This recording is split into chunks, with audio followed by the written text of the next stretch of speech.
Bem, neste bloco eu vou agora para a teoria. Tá? Vamos ver como é que o Marcuschi nos ajuda, o professor Marcuschi. O professor Marcuschi é um professor de linguagem, obviamente, trabalha muito com texto e é um profissional que está centrado aqui na Universidade Federal de Pernambuco, mas tem uma expressividade profissional não só no Brasil, como em outros países. E olha o que eu encontro de Marcuschi quanto à progressão das ideias na composição de um parágrafo. Pronto, lendo Luiz Antônio Marcuschi, em Produção Textual, Análise de Gêneros e Compreensão, é um livro dele, um dos, né? Temos o que ele chama de... Primeiro, Marcuschi nos mostra que um texto pode apresentar em sua paragrafação uma progressão linear simples. Então você pode construir o que ele nos diz aqui como progressão linear simples. A fonologia estuda os fonemas de uma língua. Os fonemas são as unidades componenciais mínimas de qualquer sistema linguístico. Todo sistema linguístico tem pelo menos entre 20 e 60 sons. Estes sons, perceba que na estrutura linear simples, você vai retomando o que você menciona. A fonologia estuda os fonemas. E esse termo que está dentro da primeira afirmação vai ser posto aqui. Os fonemas são as unidades componenciais mínimas de qualquer sistema linguístico. Ele pegou mais um termo que está dentro do segundo período. Todo sistema linguístico tem pelo menos entre 20 e 60 sons. Ele pegou agora o termo sons e sai sequenciando uma afirmação. Quer dizer, você diz algo e se utiliza de uma referenciação que está dentro do que você disse e sai montando. Ok? E aí nos diz o Marcuschi. Observa-se que sua construção horizontal retoma o referente anterior e, assim, pouco a pouco, o autor vai concedendo horizontalidade a seu parágrafo. Referente A é a fonologia. Aí gera um referente B, que são os fonemas. Já este referente faz alusão ao referente C, que é o sistema linguístico. E o referente C traz no parágrafo em construção os sons, que é o D. Por conseguinte, o D há de trazer à baila outro que, por sua vez, gera... Enfim, a progressão é linear simples. Ok? Procure construir um parágrafo assim. Tá? Existe uma outra progressão que Marcuschi nos chama na tela. Atenção, é a progressão com um tema contínuo. Veja, olha o exemplo de Marcuschi. Os seres vivos habitam a Terra há milhares de anos. Seres vivos ainda não foram encontrados em outros planetas. Eles são uma forma superior de seres na natureza, mas estão ameaçados de desaparecer com o aumento da poluição humana. Veja que, neste caso, você não vai pegar um referente que esteja contido no período anterior. Você mantém o mesmo referente. Os seres vivos, eles, está percebendo? E no último, contextualmente, quem que está ameaçado? Os seres vivos. Por isso que é chamada progressão com um tema contínuo. Percebe? Progressão com um tema contínuo. E aí você tem a nota do professor Marcuschi. Percebe-se que o referente a os seres vivos é mostrado continuamente na composição do parágrafo. Ele é retomado no início do segundo período do parágrafo. Ao iniciar o terceiro parágrafo, evita-se a sua repetição literal, permutando-o pelo pronome ele. Essa troca pelo pronome, deixa eu retomar. Está vendo aqui? Esse ele é um articulador anafórico, lembra? O que é anáfora ou estrutura anafórica? A estrutura anafórica é quando você emprega um termo, como você empregou na linha 4, a palavra eles, e eles nos leva ao que foi dito antes, seres vivos, ok? Isso é uma estrutura anafórica. Então, a anáfora sempre retoma o que foi dito antes. A catáfora, que seria o contrário. A catáfora é quando você emprega um termo e esse termo nos remete não ao que foi dito antes, mas que ainda vai ser mencionado. Deixa eu ver um exemplo para você. Pronto, se eu disser para você assim, encontrei-os na praça. Eles se mostravam despreocupados. Não revelei ainda quem eu encontrei, que é esse eles. Mas quem seriam eles? E não revelei quem estava despreocupado. Só lá adiante no texto, quando eu revelar, é que você vai ter, sem dúvida, o conhecimento de quem eu menciono, mas não revelo essa estrutura catafórica. Com ela, você prende a atenção do autor, ou do ouvinte, ou do telespectador, enfim. Você prende a atenção daquele que está diante de você, lendo você, no nosso contexto aqui de prova pública, né? Então, ao dizer, eu os encontrei na praça, eles se mostravam despreocupados. Falavam, gesticulavam. Ora, andavam de um lado para o outro. São os irmãos Rodrigo e Renata. Sempre estão nesta praça, às quintas-feiras, entre as 16 horas e 18 horas. Percebeu? A revelação só surgiu depois. A estrutura é catafórica. É igual aquele filme que você foi ver no cinema, que começou por um crime, mas não revelou o criminoso. A revelação só ocorre mais adiante. Com isso, claro, existe uma intenção, a de aguçar a curiosidade do telespectador. Ou, se você fizer isso no seu texto, vai aguçar a curiosidade do seu avaliador. Né? Vamos voltar.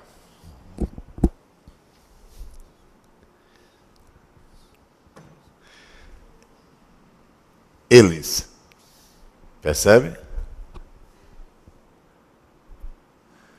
Nesse texto, quem seria eles? Os seres vivos, né? Aí, neste último período do parágrafo, verifica-se a construção de um período composto por coordenação, estando implícito o referente, que é justamente, estão ameaçados, quem? Os seres vivos. Mas o referente é o mesmo, durante todo o parágrafo. É a progressão com tema contínuo. É isso? Veja essa outra estrutura. É a progressão com tema derivado. Os animais dividem-se em várias classes. Os animais vertebrados são, em geral, os maiores fora d'água. Os animais marinhos são os maiores de todos. Já os insetos são os menores animais que a natureza tem. Veja que aqui você tem animais vertebrados, animais marinhos e os insetos. Com isso, o autor está o quê? Sem dúvida alguma, proporcionando ao seu leitor não mais um referente contínuo, e sim uma mudança de referentes. Não é isso? É a progressão com tema derivado. Ao referente, por excelência, os animais. Mas esse referente é apresentado por unidades de classificação, onde a comparação é um instrumento de construção do parágrafo. Então, veja só. Isso vai diferenciar. Essa nota na tela diferencia o primeiro tipo, que nós vimos quando eles já lançavam a afirmação e dessa afirmação dentro pegavam referente. Aqui não. Aqui, inclusive, nos lembra o que você estudou quando aprendeu a identificar a hiperonimia. O que é o hiperônimo? Hiper, olha o prefixo hiper. Hiperônimo é um nome que dá abrangência em sua expressão para receber os tipos, ou seja, o gênero e a espécie. Então, vê para mim, por favor, 4 nomes de insetos. Quando você citar os 4 nomes de insetos, não esqueça que eles estão na condição de insetos. Não é isso? Então, a palavra inseto é um hiperônimo. Para o quê? Para os tipos de insetos que você vier a mencionar. É o mesmo que eu diria a você quando você me dá nomes de peixes. Dourado, salmão, o que mais? Um peixe aí qualquer. Veja um nome de peixe aí para mim, Ana, por favor. Agulha. Outro nome de peixe. Um peixe aí. Ana Tereza, um nome de peixe. Cláudio, nome de peixe. Valério, nome de peixe. Ana, nome de peixe. Gente, um nome de peixe aí para citar para o amigo online. Estou ficando nervoso, gente, nome de peixe. Enfim, dourado, agulha, salmão, pescada. Parece que tem pescada, né? Tem, amigo online? Tem? Tem, amigo online. Tem sim. Então, quando você cita os tipos de peixe, tudo está na condição de peixe. A hiperonimia é a palavra peixe. Os tipos de peixe, claro, se contextualizam na palavra peixe. É mais ou menos isso, ok? É o que você vai ter aqui. Ó. Há o referente por excelência, os animais, mas esse referente é apresentado por unidades de classificação, onde a comparação é um instrumento de construção do parágrafo. Reveja. Os animais, ó, ele citou os animais. E aí vem, os animais vertebrados são em geral os maiores fora da água. Fora da água. Os animais marinhos são os maiores de todos. Já os insetos, então eles contextualizam a hiperonimia aqui, ó, no que eu sinalizo na seta. Veja esse outro tipo de estrutura. É a progressão com um rema dividido. Rema? Não, rema é o seguinte. Quando você tem o tópico frasal de um parágrafo seguido de seu desenvolvimento, o desenvolvimento também é lido como rema. Ok? Tema e rema. Tema e rema. Tema é o tópico frasal. Rema é o desenvolvimento ou a progressão interna do tópico frasal. Tá? Então, imagina um texto, existe no início, vamos supor, o tópico frasal. Em seguida, não vem um desenvolvimento do tópico frasal? Pronto. O desenvolvimento é chamado de rema. Tá claro? Vamos lá. Progressão com um rema dividido. O corpo humano divide-se em cabeça, tronco e membros. A cabeça é uma parte muito especial para abrigar o cérebro. O tronco abriga a maioria dos órgãos vitais. Os membros servem para nosso contato com as coisas e manipulação direta dos objetos à nossa volta. Veja que você saiu dividindo, né? E a divisão está aqui.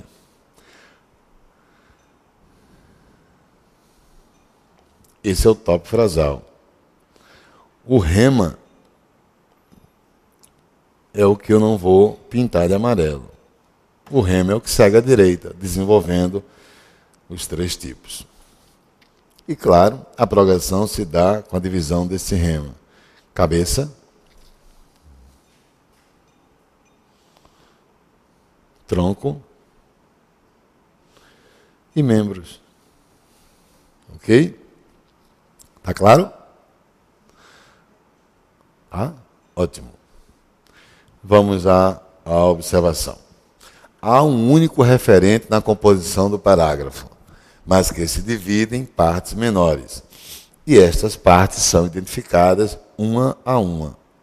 Juntando-as, temos o quê? O corpo humano, ao qual se fez referência no início do parágrafo. Vê se não fez. O corpo humano, está vendo aí? Então, você tem as partes constituindo o todo, que é o corpo humano. Isso dá, inclusive, um paralelismo, né? Progressão com salto temático. O salto está nesses termos em vermelho, tá vendo? Nesta época e há muitos anos. Veja que isso aí proporciona no texto um salto expressivo. Vamos lá. A Polícia Militar nos estados do Rio de Janeiro e em São Paulo foi mostrada em sua verdadeira face nos últimos dias de março deste ano. Nesta época, viu-se algo profundamente deprimente. Conta-se que há muitos anos, quando ainda havia escravidão, qualquer coisa que desagradasse ao Senhor era tratada com violência e espancamento. Veja que existe fato, existe informação, existe objetividade. Mas os advérbios de tempo, nesta época e há muitos anos, né, proporciona um paralelismo onde, inicialmente, você tem um tempo vigente ao texto e, em seguida, você tem em paralelismo um convite para um deslocamento no tempo, cronológico. Ok? Isso é o que ele chama de progressão com salto temático. Observa-se, diz Marcuski, um salto considerável na composição do parágrafo. O paralelismo nas locuções adverbiais de tempo, nesta época e há muitos anos, é um instrumento oportuno para se elaborar esse salto com coerência. E, claro, olha o que eu trago para vocês, um alerta. Leia.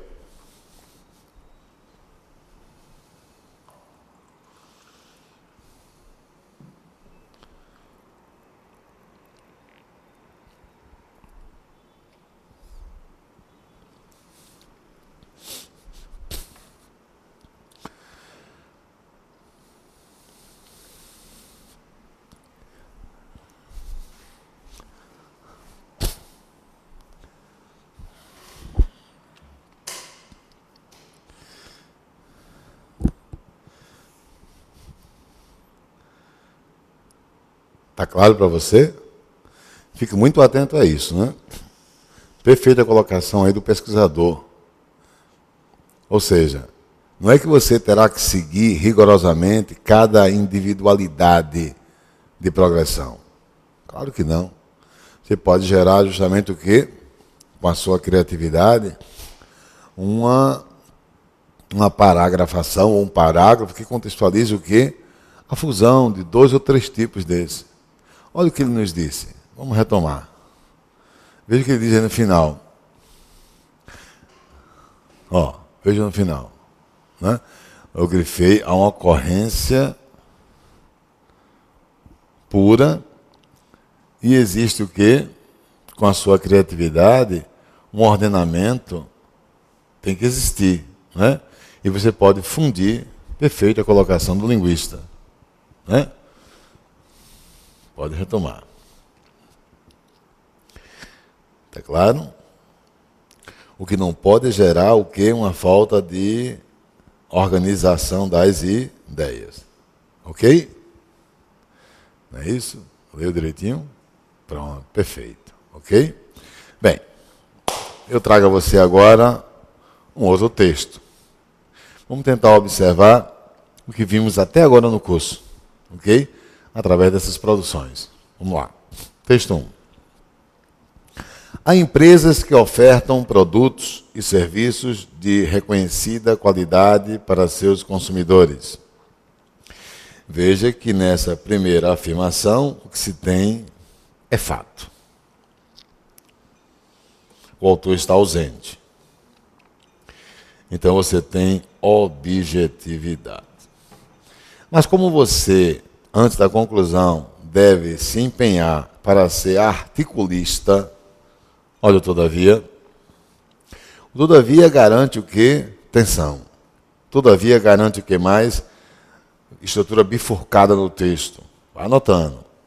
Você tem contextualizada a tensão, você tem contextualizada o quê? Sem dúvida alguma, uma estrutura bifurcada. E aí você está convidando o seu avaliador a ler o seu texto e perceber que você não fica o quê? Limitado a um extremo. E que você garante o quê? Você garante uma outra extremidade. É igual ao que você vê, por exemplo, no artigo 5º da Constituição. Todos nós somos iguais perante a lei, mas respeitando as diferenças. Não é mais ou menos isso que está no contexto?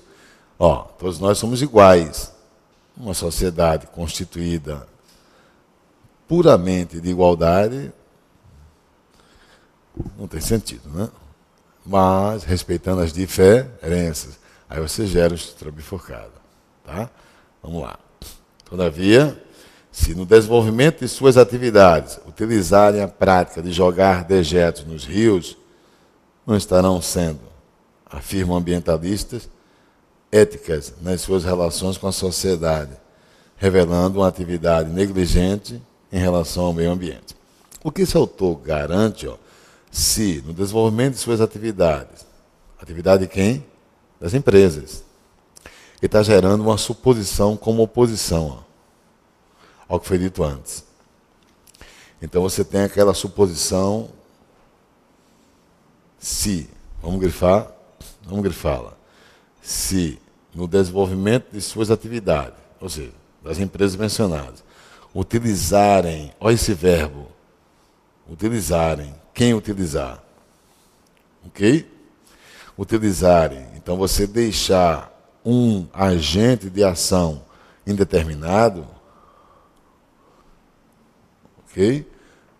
Você garante, claro, a objetividade. Ou você se utilizar de um contexto coletivo, que é o caso, você garante.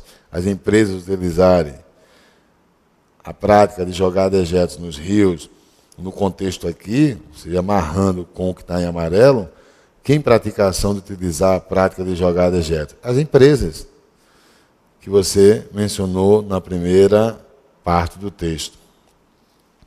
Então, não é o autor que se utiliza de prática de jogar dejetos. São as empresas mencionadas.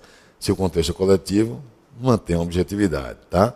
Todavia, se no desenvolvimento de suas atividades utilizarem a prática de jogar dejetos nos rios, qual é a consequência disso? Aí vem a consequência. Não estarão sendo, afirmam ambientalistas. Esse termo, afirmam ambientalistas, garante, sem dúvida alguma, o quê? A manutenção da objetividade. O autor está ausente. Não estarão sendo éticas nas suas relações com a sociedade, revelando uma atividade negligente em relação ao meio ambiente. Então, deixa eu pintar de cor distinta, só para ressaltar para o amigo online.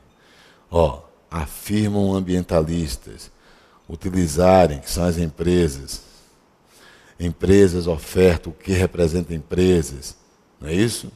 O que me leva a empresas e o que é sujeito de ofertar a empresas que ofertam. Quer dizer, eu estou vendo um contexto onde os agentes das ações, dentro do contexto, garantem o quê? A sua ausência, enquanto autor do texto. E garante a presença de pura objetividade. Um parágrafo desse, está vendo? Observa o parágrafo. Um parágrafo desse, veja, tem um todavia na terceira linha, está vendo? Mostrando que você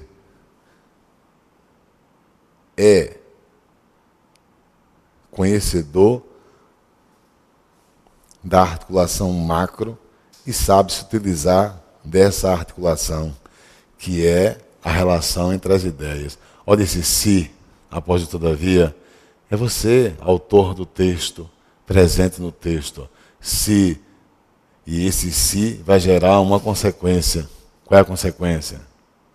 Se no desenvolvimento de suas atividades utilizarem a prática de jogar dejetos, suposição objetiva, lembra? Gerando uma consequência. Né? E olha, quem afirma isso são os ambientalistas. Você está ausente, completamente ausente.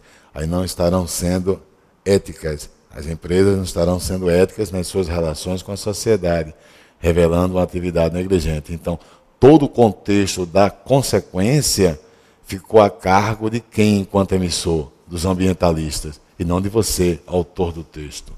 Percebe? Então, é isso que você tem que pôr em exercício. Tem que colocar em prática. Ok? Pega esses exemplos, esses modelos que eu estou apresentando durante o curso e vá construindo os seus parágrafos. Ok? É importante isso, sem dúvida alguma. É importante que eu digo a prática. Né? Não deve ficar só aqui no que você ouve e no que você encontra na tela. Você tem que pegar, colocar isso à margem e começar observando e construir. Lembra-se do que Aristóteles nos ensinou? Sejamos miméticos. A gente aprende imitando. Então, imite essas estruturas de texto, ok?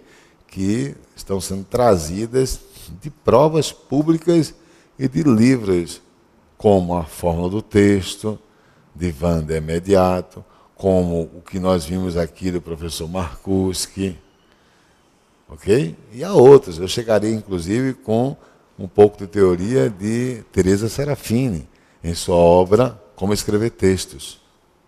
Ok? Até o próximo bloco.